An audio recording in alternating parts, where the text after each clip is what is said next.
அயோத்தியில் ஸ்ரீராமரின் பிரதிஷ்டை குறித்து பிரதமர் நரேந்திர மோடி வெளியிட்டுள்ள செய்தியின் தமிழாக்கம். எனதருமை நாட்டு மக்களே, ராம் ராம். தெய்வீக ஆசீர்வாதத்தால் வாழ்க்கையின் சில தருணங்கள் சிறப்பாக மாறும்.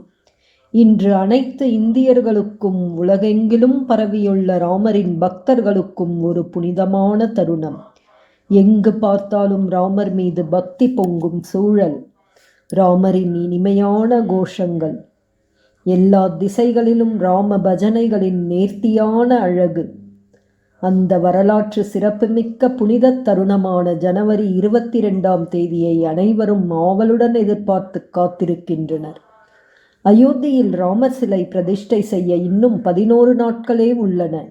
இந்த மங்களகரமான நிகழ்வை காண நான் என்னை அதிர்ஷ்டசாலியாக கருதுகிறேன். கற்பனைக்கு அப்பாற்பட்ட தருணங்களை நான் அனுபவிக்கும் நேரம் இது. நான் உணர்ச்சி வசப்படுகிறேன். உணர்ச்சிகளால் மூழ்கி இருக்கிறேன்.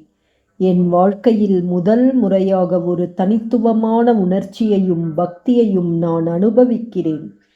எனக்குள் இருக்கும் இந்த உணர்வு பூர்வமான பயணம் ஒரு வெளிப்பாடு அல்ல, அனுபவத்திற்கான வாய்ப்பு. எனக்கு விருப்பமுள்ள போதும் அதன் ஆழத்தையும் விரிவையும் தீவிரத்தையும் வார்த்தைகளால் விவரிக்க முடியவில்லை. என் நிலைமையை உங்களால் புரிந்து கொள்ள முடியும் என்று நம்புகிறேன். பல தலைமுறைகள் தங்கள் இதயத்தில் பல ஆண்டுகளாக ஒரு தீர்மானமாக வைத்திருந்த கனவு. அதன் நிறைவேற்றத்தில் கலந்து கொள்வதால் நான் அதிர்ஷ்டசாலி. கடவுள் என்னை அனைத்து இந்தியர்களின் பிரதிநிதியாக ஆக்கியுள்ளார். இது ஒரு பெரிய பொறுப்பு. நமது சாஸ்திரங்களில் கூறப்பட்டுள்ளபடி யாகம் மற்றும் கடவுள் வழிபாடு நமக்குள் தெய்வீக உணர்வை எழுப்ப வேண்டும். இதற்காக சிலை பிரதிஷ்டை செய்வதற்கு முன் கடைபிடிக்க வேண்டிய விரதங்கள் மற்றும் கடுமையான விதிகளை சாஸ்திரங்கள் பரிந்துரைக்கின்றன. எனவே இந்த ஆன்மீக பயணத்தில் சில துறவிகள் மற்றும் மகான்களிடமிருந்து எனக்கு கிடைத்த வழிகாட்டுதலின் அடிப்படையில் யம நியமம், தார்மீக மற்றும் நெறிமுறை நடத்தையின் கோட்பாடுகள் அடிப்படையில் இன்று முதல் 11 நாட்கள் சிறப்பு விரத அனுஷ்டிப்பை தொடங்குகிறேன். இந்த புனிதமான தருணத்தில் நான் கடவுளின் பாதங்களில் பிரார்த்தனை செய்கிறேன். முனிவர்கள், துறவிகள், தியான ஆத்மாக்களின் நற்பண்புகள் எனக்கு நினைவில் உள்ளன. என் எண்ணங்கள், வார்த்தைகள் மற்றும் செயல்களில் குறைபாடின்றி என்னை ஆசிர்வதிக்குமாறு கடவுளின் வடிவமான மக்களை நான் பிரார்த்திக்கிறேன். நண்பர்களே, புனித இடமான நாசிக் பஞ்சவடியிலிருந்து எனது 11 நாள் விரத அனுஷ்டிப்பை தொடங்குவது எனது பாக்கியம். ராமர் கணிசமான நேரம் செலவிட்ட புண்ணிய பூமி இந்த பஞ்சவடி. சுவாமி விவேகானந்தரின் பிறந்த நாளான இன்று எனக்கு மகிழ்ச்சியான தற்செயல் நிகழ்வு. பல நூற்றாண்டுகளாக ஒடுக்கப்பட்ட பாரதத்தின் ஆன்மாவுக்கு புத்துயிர் அளித்தவர் சுவாமி விவேகானந்தர். இன்று அதே தன்னம்பிக்கை நம் அடையாளத்தை பிரதிபலிக்கும் பிரம்மாண்டமான ராமர் கோவிலாக அனைவரின் முன்பும் உள்ளது. சத்ரபதி சிவாஜி மகாராஜின் வடிவத்தில் ஒரு சிறந்த மனிதரை பெற்றெடுத்த மாதா ஜீஜாபாயின் பிறந்த நாள் இந்த புனிதமான நாளில் சேர்க்கப்பட்டுள்ளது. இன்று நமது பாரதத்தை நாம் காணும் அசைக்க முடியாத வடிவம் மாதா ஜீஜாபாயின் மகத்தான பங்களிப்பால் கணிசமான தாக்கத்தை பெற்றுள்ளது. நண்பர்களே, மாதா ஜீஜாபாயின் நல்ல நினைவுகளை நான் நினைவுபடுத்தும் போது அது இயற்கையாகவே என் சொந்த தாயின் நினைவுகளை மீண்டும் கொண்டு வருகிறது. என் தாயார் தனது வாழ்நாளின் இறுதி வரை சீதாராமரின் நாமத்தை உச்சரித்தவர்.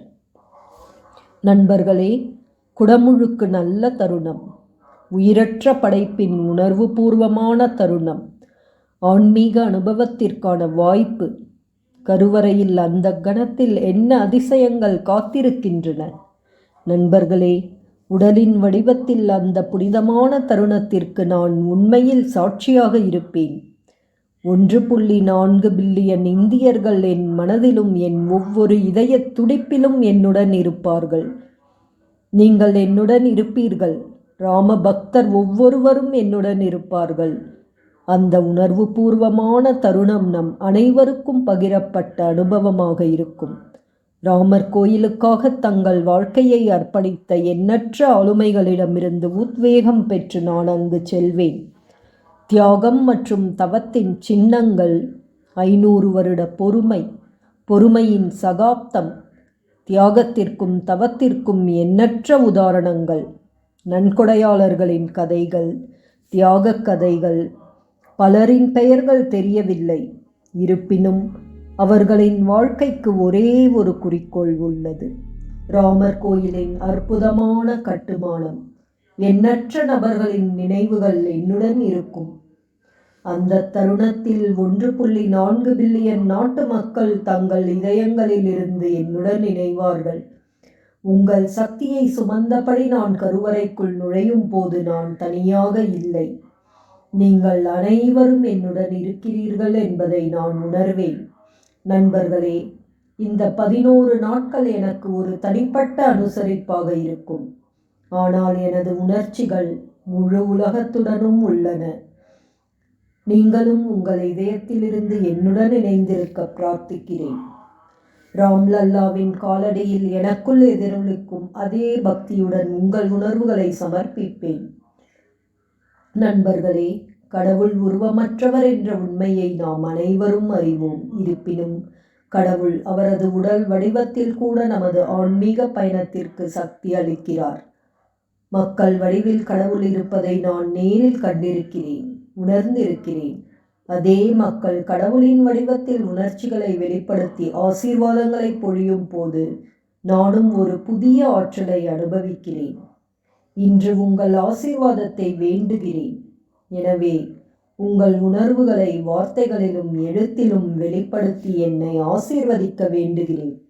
உங்கள் ஆசீர்வாதத்தின் ஒவ்வொரு வார்த்தையும் எனக்கு ஒரு வார்த்தை அல்ல, ஒரு மந்திரம்.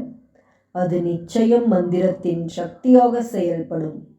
நமோ செயலி மூலம் உங்கள் வார்த்தைகள் மற்றும் உணர்ச்சிகளுடன் நேரடியாக என்னை தொடர்பு கொள்ளலாம். நாம் அனைவரும் ராமர் மீதான பக்தியில் மூழ்கிடுவோம். இந்த உணர்வுடன் ராம பக்தர்கள் அனைவரையும் நான் வரவேற்கிறேன். ஜெய் சியாராம், ஜெய் சியாராம், ஜெய் சியாராம்.